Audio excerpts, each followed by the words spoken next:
Hello YouTube chess lovers and my friends, this is Gunjan here. Welcome to the 14th episode of Dirty Chess Tricks. After the move order e4, e5 and bishop to c4, in my earlier Dirty Chess Trick video, I have covered the move knight to c6, d6 and the move bishop to c5. In this episode, I am going to concentrate black's one of the main reply, that is knight to f6.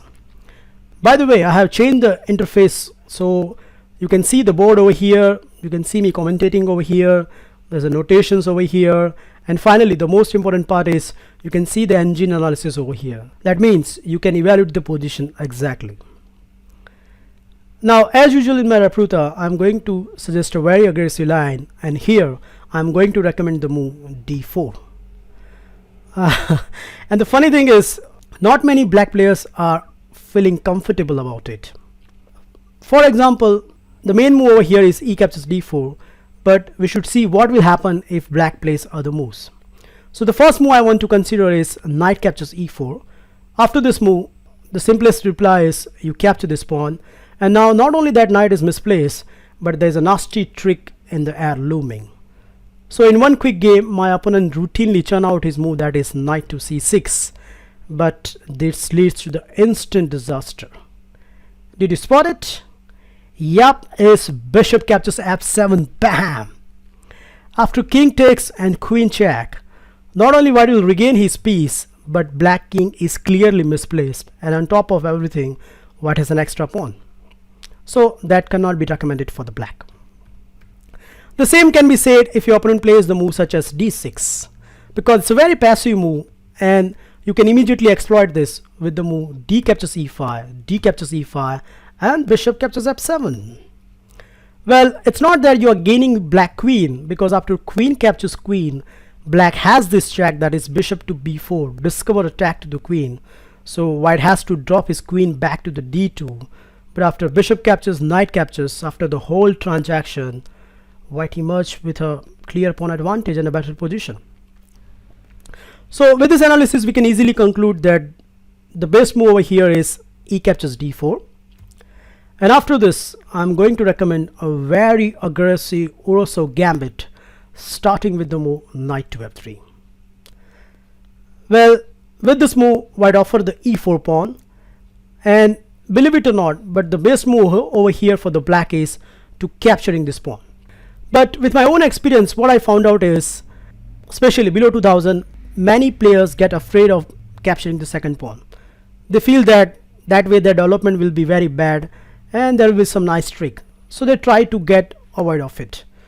So what I have done is, in this lecture I'm going to concentrate on the line where black declined this gambit, and in my next lecture I'm going to concentrate where black is going to accept that e4 pawn. So what are the ways black can decline this gambit? Well, as I have highlighted over here, black has a quite different choices, and we are going to see some nasty tricks in all of them. So the first move I want to consider is knight to c6. Well, against this, the simplest reply is you do a castle on the king side, and once again, if your opponent plays the move bishop to c5 or knight catches e4, then we enter into the max length and the Morphy attack territory, which I have covered in detail Dirty Chess Trick 6th and the 7th episode. So the only independent move over here is d5. Well, against this, I'm recommending that you capture this pawn. And now if your opponent plays the move knight to b4, then the bishop to g5 is a very strong move. So the only good reply over here is to recapturing this pawn with the knight.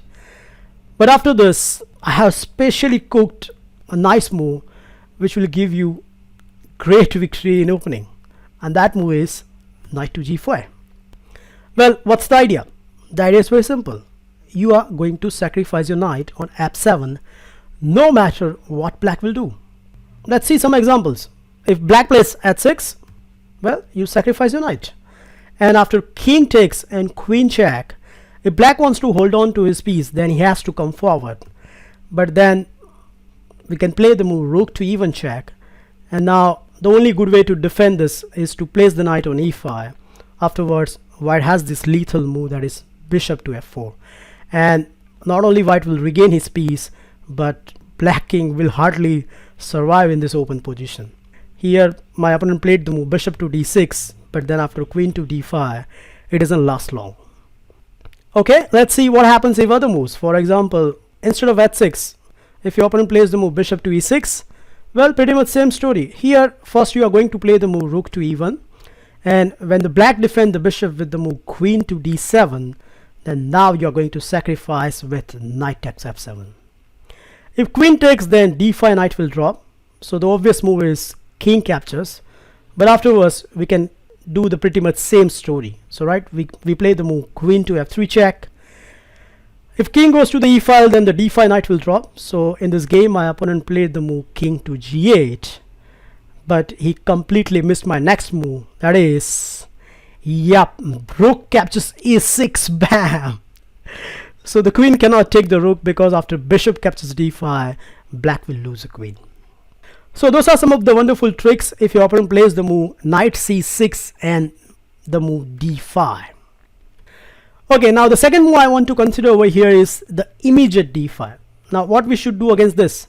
Well, pretty much same setup. What I'm recommending over here is you capture this pawn, and there are two ways black has tried in this position.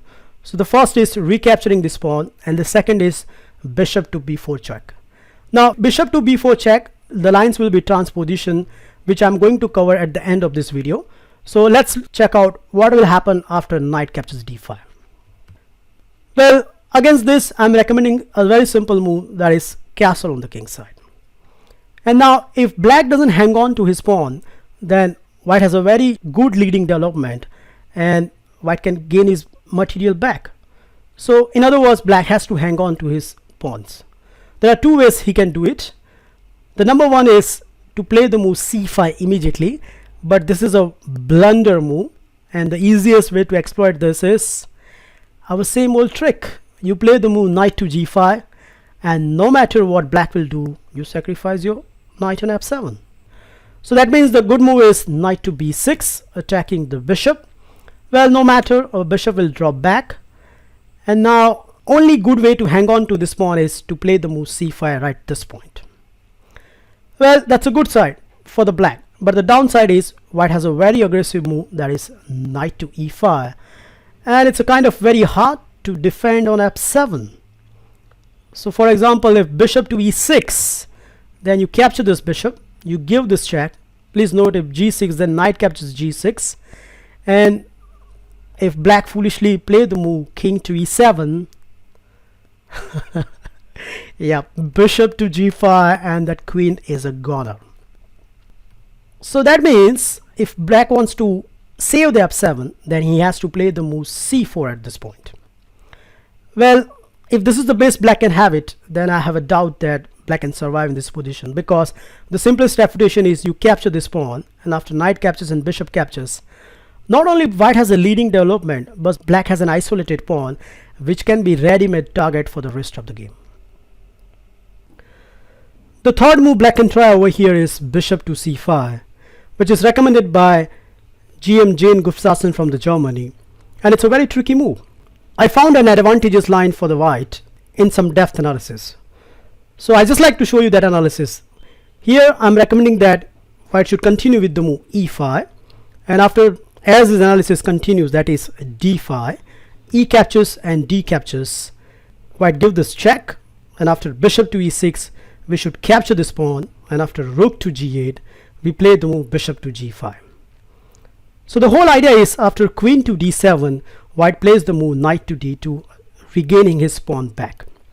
Now as he suggested, the best move over here is d3, and after this move certainly white should capture this pawn, and the best reply over here is queen captures, because if c captures, then queen to e5 is a very good reply.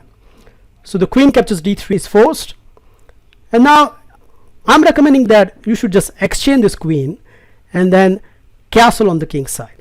Now GM has stopped his analysis over here and saying that this position is quite good for black, but I think he missed somewhere down the line. White has an advantage. So let me show you how white can obtain an advantage. Obvious response over here is rook captures g7. Now white will continue with the move knight to e4, hitting the bishop. Also there is a threat of knight to f6, so the natural reply is bishop to e7. Here white should capture this bishop, and after king takes, now we get our pawn back with an interest, that is rook to d1. And kindly note, if bishop to c4, then knight to e5 is a very strong move. So accordingly, the best move suggested by the engine, that is bishop to d5. But again, this doesn't stop us to getting our pawn back with a very good position. I reached this position in one of my game where I continue with the move knight to g5, and he responded with the move h6, but it doesn't stop it. I capture this pawn, hitting his bishop, and after the move c6, I simply drop my knight back to the h3. And if you compare this position, white clearly has a slight advantage. The simple reason is white has this compact pawn structure on the king side, where black has a shattered pawns on the king side, which can be the great asset at the end game. And not to mention, black is behind in development. So all in all, this is a wonderful position for white. The fourth and somewhat most critical move is bishop to b4 check. Now against this, I'm recommending a very aggressive line starting with the move c3. The reason is, after d captures and b captures, it's okay that white pawn structures are shattered on the queen side, but in return, white get a tremendous attack. Now so far, I reached this position 3 times in my game, and these are the moves has been tried by my opponent. So in the first game, my opponent tried the move bishop to e7. Now if your opponent plays passive moves such as bishop to e7, then you definitely need to punish him. And the way to punish him is playing the move e5. The best response is knight to g4. And now you hit this knight one more time with the h3. And after knight to h6, you capture this knight. And after g captures, we already shattered black's pawn structure on the king side. And not only that, on top of everything, we have this threat, that is queen to d5. And it's a kind of hard to meet because black doesn't want to play the move rook to f8. And if he castle on the king side, consequences are very dangerous. I continue with the move bishop to d3. He responded very naturally with the move d6, but this move is not good enough. I responded with move queen to e4, so hitting that 7. The only way to defend this is to move f5, but after n%, the threat remained as it is. My opponent responded with the move rook to f7, but my next move, that is bishop to c4, and black lost an exchange.